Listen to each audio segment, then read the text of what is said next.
The autumn breeze rustled through the trees as a bright-eyed 10-year-old girl walked confidently toward Wilson's convenience store. Her private school uniform was crisp and neat, the blue blazer matching perfectly with her plaid skirt. In her small hand, she clutched her father's credit card. He had given it to her specifically to buy art supplies for her upcoming school project. The store's bell chimed as she pushed open the door, the familiar scent of coffee and fresh pastries welcoming her. Mr. Wilson, the elderly store owner with kind eyes and salt and pepper hair, looked up from his newspaper and smiled. She'd been coming here with her dad for years. This was their neighborhood spot. "Hey there, little miss. Working on another masterpiece?" Mr. Wilson called out warmly. He knew about her passion for art and how she'd won first place in last year's district-wide competition. "Yes, sir. We're doing a special project about space and the solar system," she replied excitedly, heading straight for the craft supplies aisle. Her fingers traced over colorful sheets of construction paper, glitter tubes, and marker sets. Outside the store, Officer Tom Reynolds sat in his patrol car, his cold coffee forgotten as his eyes narrowed at the young girl through the window. He'd been parked there for hours, having already stopped 3 teenagers that morning, all of them minorities, for what he called suspicious behavior. Reynolds drummed his fingers against the steering wheel, watching as the girl carefully selected her supplies. His mind was already made up before she'd even reached the counter. In his 15 years on the force, he'd developed what he called instincts, though his record of civilian complaints told a different story. Inside, the girl reached the counter with her arms full of supplies. Construction paper in every color of the rainbow, premium markers, glitter glue, and even some star-shaped stickers that had caught her eye. Mr. Wilson began scanning her items, making small talk about her project. "Dad said I could get everything I need," she explained, standing on her tiptoes to slide her father's credit card across the counter. "He wants this project to be extra special since I'm presenting it at the science fair too." The total came to $43.75. Just as Mr. Wilson was about to process the payment, the store's door burst open. Officer Reynolds stormed in, his hand already resting on his handcuffs. The fluorescent lights gleamed off his badge as he approached the counter with heavy steps. The girl's eyes widened with confusion and fear as the officer towered over her. Mr. Wilson's friendly expression transformed into one of concern. He knew this officer. Everyone in the neighborhood did. They'd all heard the stories. "Step away from the counter," Reynolds barked, his voice echoing through the quiet store. "I've been watching you case this place for the last 10 minutes. "But sir, I'm just buying supplies for my school project." The girl's voice trembled slightly, but she stood her ground. "My dad gave me his card." "Likely story." Reynolds cut her off, reaching for his handcuffs. "I suppose you found that credit card too?" Mr. Wilson tried to intervene. "Officer, wait. I know this young lady. She's a regular customer, and that's her father's card. She has permission." "Stay out of this," Reynolds snapped at the store owner. "I'm handling a potential theft in progress." The girl's hands were shaking now, but her voice remained steady as she remembered what her father had taught her about staying calm in difficult situations. "Sir, you can call my dad. He's a judge, and he gave me permission to use his card." Reynolds laughed coldly. "A judge? Now I've heard everything. Put your hands behind your back." The security cameras silently recorded everything. The girl's dignified composure, Mr. Wilson's desperate attempts to reason with the officer, and Reynolds' obvious prejudice on full display. What the officer didn't know was that this incident would soon spark a firestorm that would change not just his career, but the entire police department's approach to community relations. As Reynolds reached for the girl's wrist, neither of them knew that 3 black government SUVs were already turning onto the street, responding to a silent alarm Mr. Wilson had triggered. The girl's father, one of the most respected federal judges in the state, was about to arrive at a scene that would shake the foundations of law enforcement in their city. The cold metal of the handcuffs glinted under the store's fluorescent lights as Officer Reynolds yanked them from his belt. The young girl's art supplies lay scattered across the counter, glitter tubes rolling toward the edge, construction paper floating to the floor like autumn leaves. The fear in her eyes was mixed with something else: dignity, the kind that comes from knowing you're right. "I'm not stealing anything," she said firmly, her voice steady despite her trembling hands. Please call my father. His number is saved in the phone behind the counter. Mr. Wilson knows him." The elderly store owner was already reaching for his phone, his weathered hands shaking with urgency. "Officer Reynolds, I'm telling you, this is a huge mistake. I've known this young lady and her father for years." "Back away from that phone," Reynolds barked, his face reddening. "Everyone wants to play games today, huh? Well, I've been doing this job for 15 years, and I know what a thief looks like." The girl stood straighter, remembering her father's words about standing up for what's right. "That's called profiling, sir. My dad says it's against the law." Reynolds' face darkened. "Oh, so now you're a lawyer too. Turn around and put your hands behind your back. You're being detained for suspected theft and interfering with a police investigation." Mr. Wilson stepped out from behind his counter, his usual gentle demeanor replaced by determination. "If you put those handcuffs on this child, you'll be the one breaking the law. I'm the property owner, and I'm telling you there's no theft here." Outside, curious onlookers had begun to gather. Cell phones were raised, recording the scene through the store's large front windows. The morning sun cast long shadows across the parking lot, where a small crowd whispered and pointed. "Everyone stay back." Reynolds shouted through the glass, his hand now resting on his weapon, a move that drew gasps from the crowd. "This is police business." The young girl took a deep breath, her private school blazer neatly pressed, her head held high. "My father says that when someone in authority abuses their power, we have to stand up. Not with violence, but with truth." Reynolds grabbed her arm, but she didn't resist. Instead, she looked him directly in the eyes. "You're going to be famous, Officer Reynolds, but not for the reason you think." The store's bell chimed again as the door swung open. A tall man in an expensive suit entered, followed by 2 federal agents. The morning sun silhouetted them in the doorway, creating an imposing presence that made Reynolds freeze mid-motion. "I believe that's my daughter, your manhandling officer." The man's voice carried the weight of authority that comes not from a badge, but from years of upholding justice from behind the bench. "And that's my credit card on the counter." The federal judge's arrival sent a visible shock through Reynolds' body. His hand dropped from his weapon, and the handcuffs suddenly felt very heavy on his belt. The crowd outside had grown larger, their phones still recording every moment. "Your Honor," Reynolds stammered, recognition dawning on his face. I was just..." "Just what, Officer Reynolds?" the judge asked, his voice calm but carrying an edge sharp enough to cut through steel. "Just harassing a 10-year-old girl for buying art supplies, just ignoring a business owner's verification of her identity, or just demonstrating exactly why we need police reform in this country." The girl ran to her father, who wrapped her in a protective embrace while maintaining his stern gaze on Reynolds. Mr. Wilson had finally picked up his phone, but instead of calling the judge, he was now dialing the police commissioner's direct line. "You know what the sad part is, Officer Reynolds?" The judge continued, straightening his daughter's blazer. "My daughter wasn't just buying art supplies for any school project. She was working on a presentation about civil rights and justice in America. I'd say you've just given her some excellent first-hand material." The silence in the store was deafening.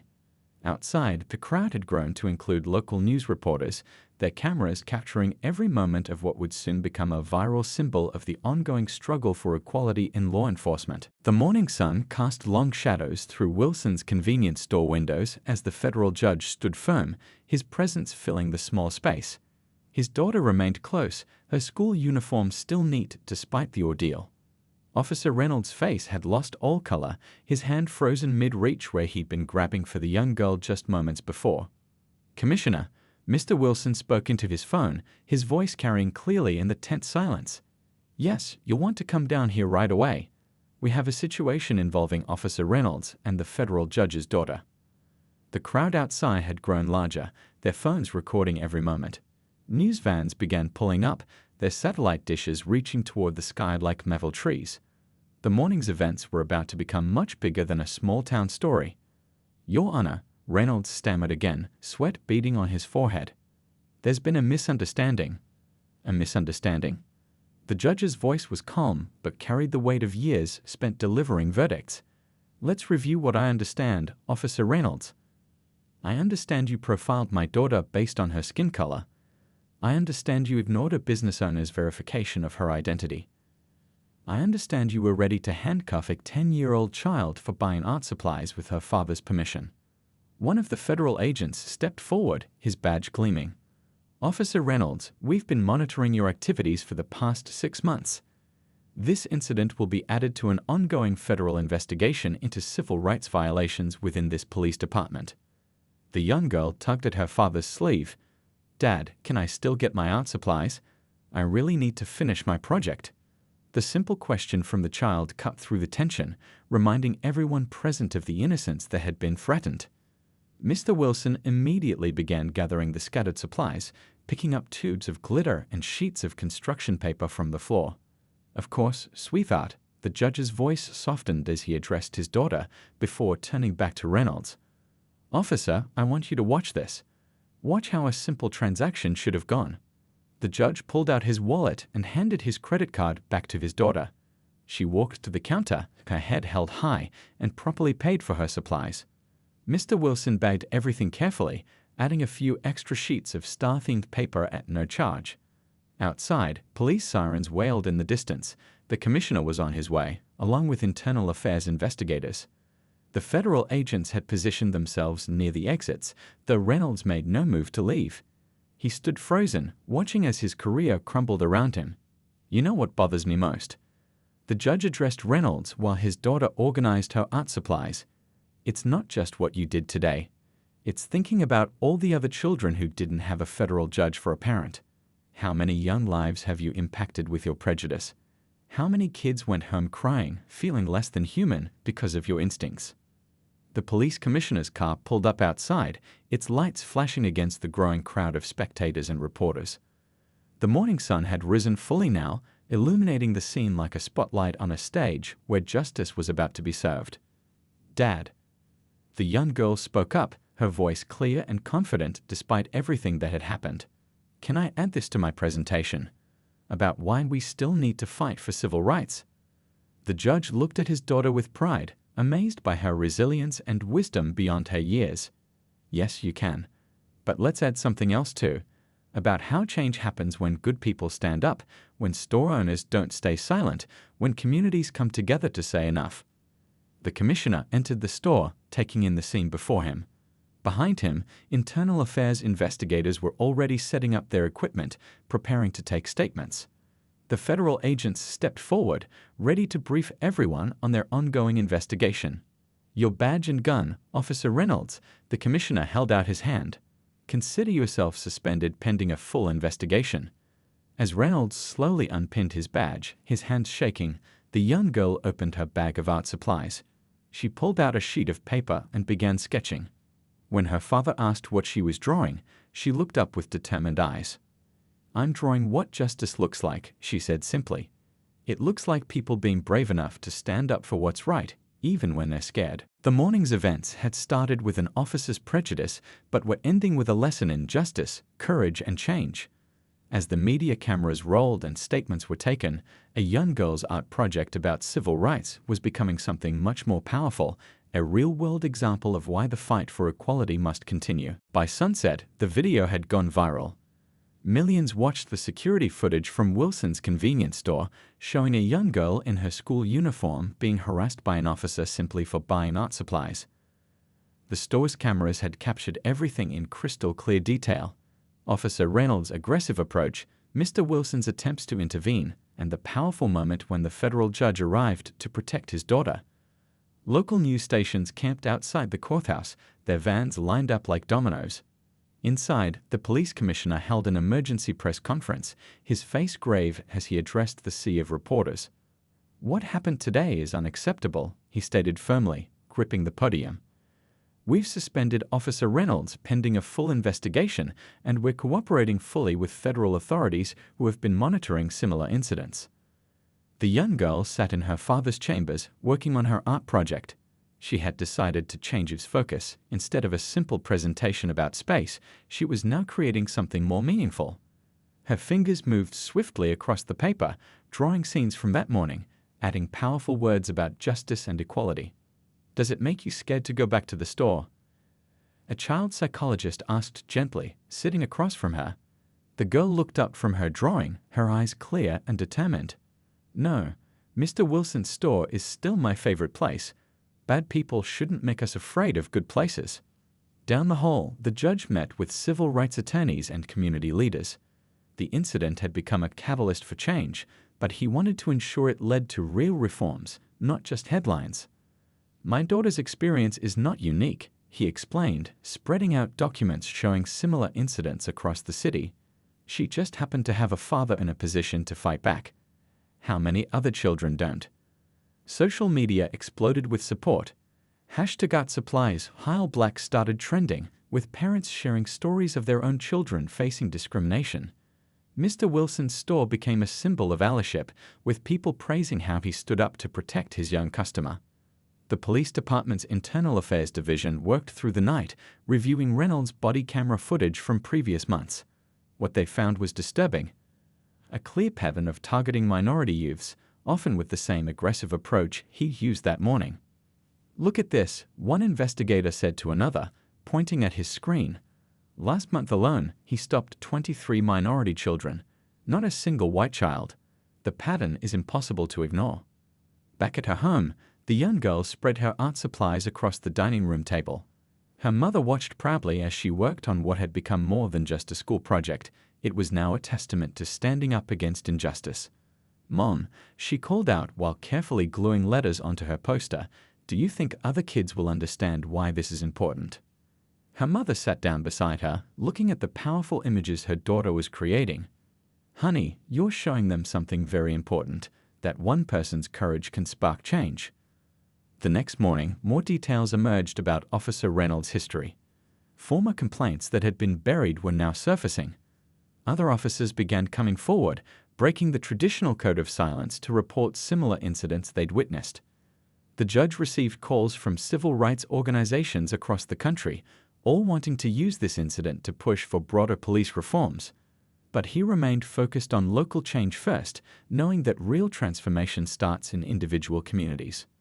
Mr. Wilson's store saw an outpouring of support from the neighborhood. People brought flowers, thank you cards, and their own stories of times they wished someone had stood up for them. The elderly store owner met each person with the same kindness he'd shown that fateful morning. "I just did what any decent person should do," he told reporters who asked about his role. "When you see something wrong, you speak up. It doesn't matter if the person doing wrong has a badge." As evening approached again, the young girl finished her project. What had started as a simple school assignment had evolved into a powerful statement about justice, courage, and change. She used her art supplies, the very ones that had sparked the incident, to create something beautiful from something ugly. The final piece showed a series of scenes: the confrontation at the store, Mr. Wilson standing up to authority, her father arriving to help, and the community coming together afterward. But the most powerful panel was the last one, showing children of all backgrounds walking into stores, schools, and public spaces without fear, watched over by police officers who protected rather than threatened. "This is what I want the future to look like," she explained to her parents, pointing at the last panel, "where nobody has to be afraid just because of how they look." Her father hugged her tightly, realizing that his daughter's innocence hadn't been broken by the incident. It had been transformed into wisdom and determination to create change. 1 week after the incident at Wilson's convenience store, the internal affairs investigation was in full swing. In a dimly lit room at police headquarters, investigators huddled around computer screens, reviewing hours of body camera footage from Officer Reynolds' past encounters. "Play that one again," said the lead investigator, pointing to a file from 3 months ago. The footage showed Reynolds stopping a young minority student walking home from basketball practice, aggressively questioning why he was in a nice neighborhood. Across town, at the federal courthouse, agents were building a larger case. Charts and timelines covered the walls of their temporary office, each one showing a pattern that became harder to ignore with every new piece of evidence. "We've got testimonies from 32 kids now," one agent reported, adding another pin to their map. "All minorities, all stopped without probable cause, all in the last year alone." The young girl's father, the federal judge, received daily updates but stayed officially removed from the investigation to avoid any conflict of interest.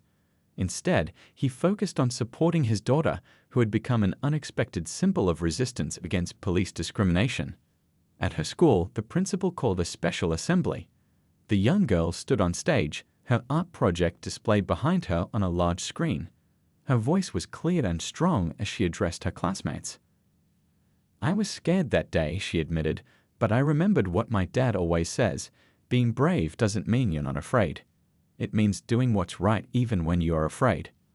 Her classmates listened intently as she described how Mr. Wilson had stood up for her, how her father had arrived just in time, and how the community had come together afterward.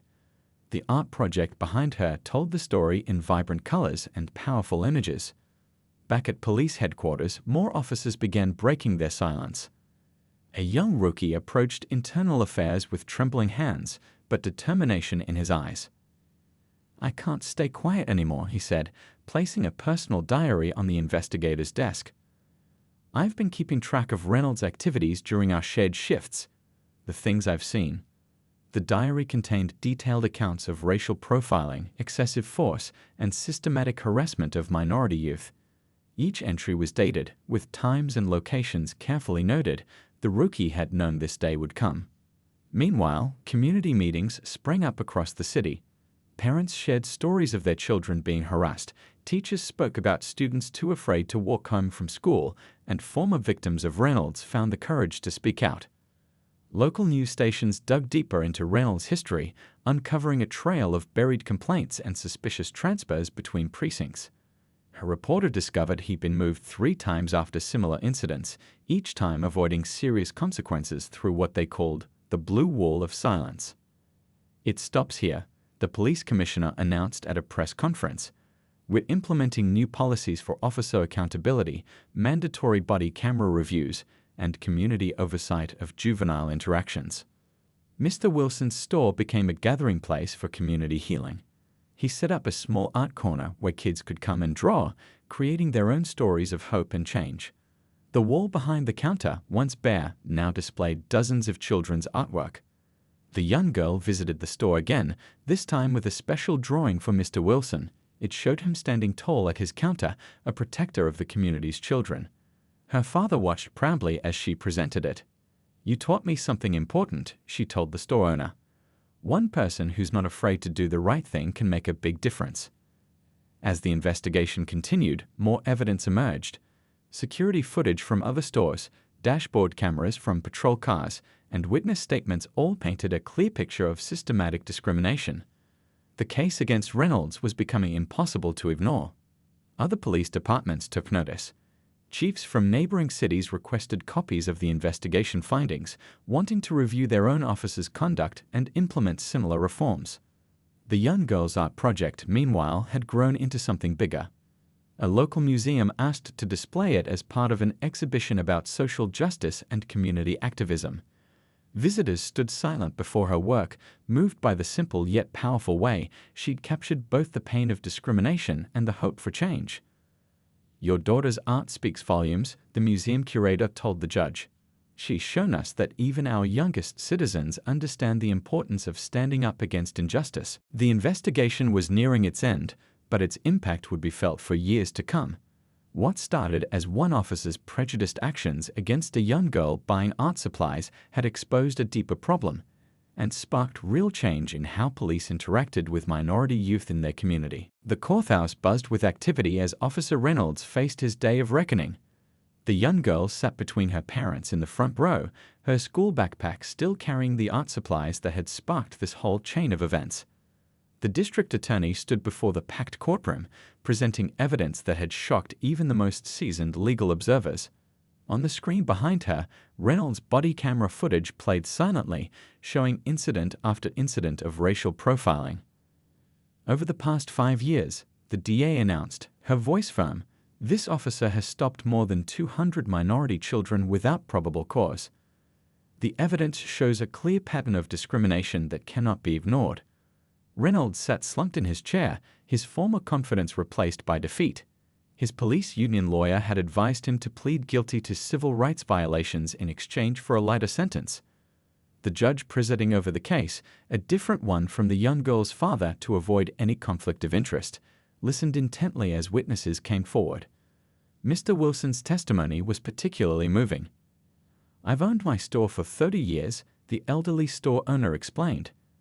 I've watched children grow up, have their own kids, become part of our community. What this officer did, treating an innocent child like a criminal, that's not protecting and serving. That's destroying trust." Outside the courthouse, hundreds gathered with signs supporting police reform. The crowd included families whose children had similar experiences but had been too afraid to speak up before. Now, their voices were being heard. The police commissioner took the stand next, outlining the sweeping changes being implemented in the department. "We're not just suspending one officer," he declared. "We're changing the entire system." The new policies included mandatory bias training for all officers, weekly review of body camera footage, community oversight board focusing on youth interactions, anonymous reporting system for fellow officers, regular meetings with community leaders and young people. The young girl pulled out her sketchbook during a court recess, drawing the scene before her. Her father watched as she captured not just the physical details of the courtroom, but the emotions, fear, hope, determination, and the possibility of change. "Why are you drawing this?" Another child in the courtroom whispered to her.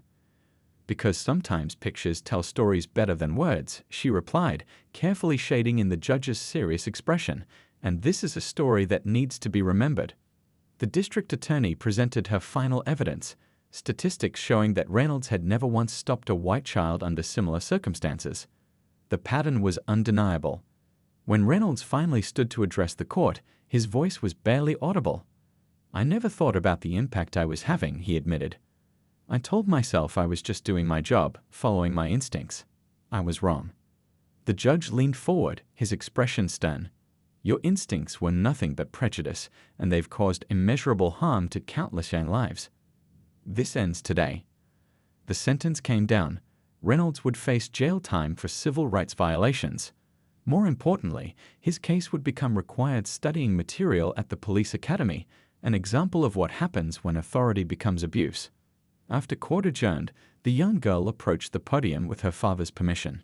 She placed her latest drawing on the judge's bench, a picture of children of all backgrounds playing together while police officers watched protectively from a respectful distance.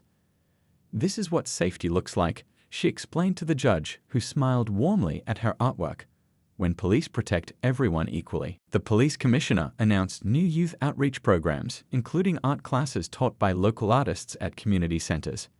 Mr. Wilson volunteered his store as a safe space for children to gather after school. "What happened to me was scary," the young girl told a reporter afterward, "but look what it changed.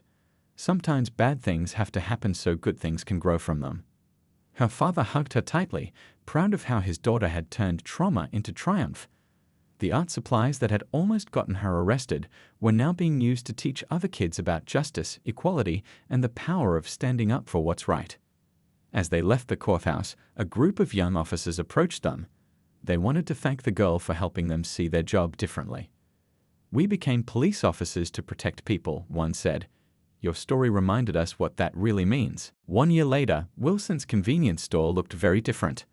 The walls were covered with children's artwork, and the back corner had been transformed into a small community center where kids gathered after school to do homework and create art. The young girl, now 11, stood before a group of police cadets at the academy. Her art project, which had started as a simple school assignment, was now a permanent training tool. The cadets listened intently as she shared her story. "That day changed more than just my life," she explained, pointing to her artwork. "It changed how our whole community thinks about police and how police think about us." The changes were visible throughout the city. New officers patrolled on foot, stopping to chat with children and parents. The suspicious glares had been replaced by friendly waves. Trust was slowly being rebuilt, one interaction at a time. Mr. Wilson's store had become a symbol of community solidarity. Every afternoon, kids of all backgrounds gathered there, doing homework at the new tables he'd installed. Police officers would stop by, not to intimidate, but to mentor and build relationships. "Remember when this was just a convenience store?" Mr. Wilson asked a regular customer, watching the children work on their latest art projects. "Now it's more like a second home for these kids." The police department had undergone a complete transformation. The new training program, inspired by the incident, became a model for departments across the country. Officers learned to see through children's eyes, to understand the lasting impact their actions could have. The young girl's father, the federal judge, had established a youth advocacy program. It provided legal support to families who faced discrimination and helped bridge the gap between law enforcement and the community.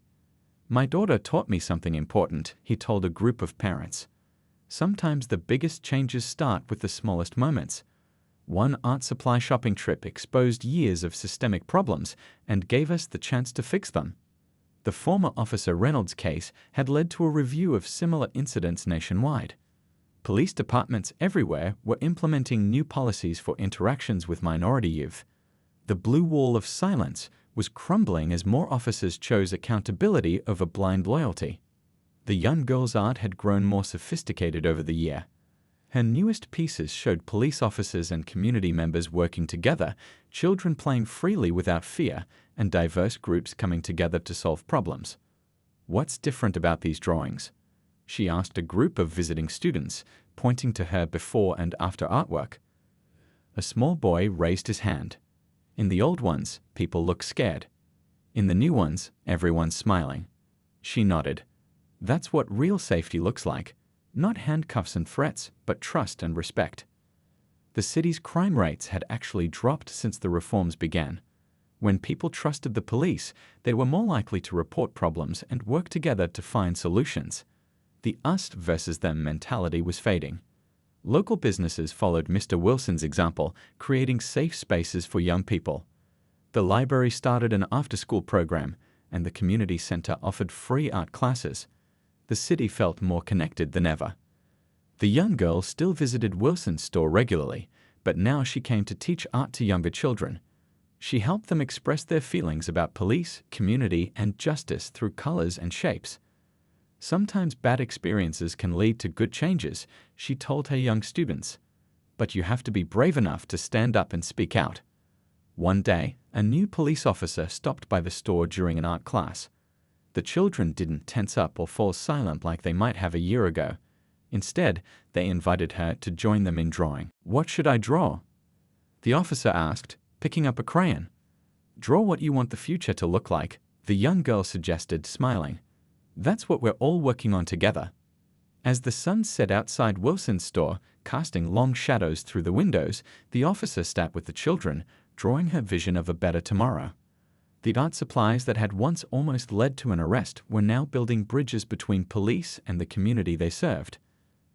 The young girl looked around at what her difficult experience had created, a safe space where children felt protected instead of threatened, where police officers were friends instead of fears, and where art had the power to change hearts and minds. "You know what?" she said to Mr. Wilson as she packed up the day's art supplies. "I think we're drawing a better world into existence, one picture at a time."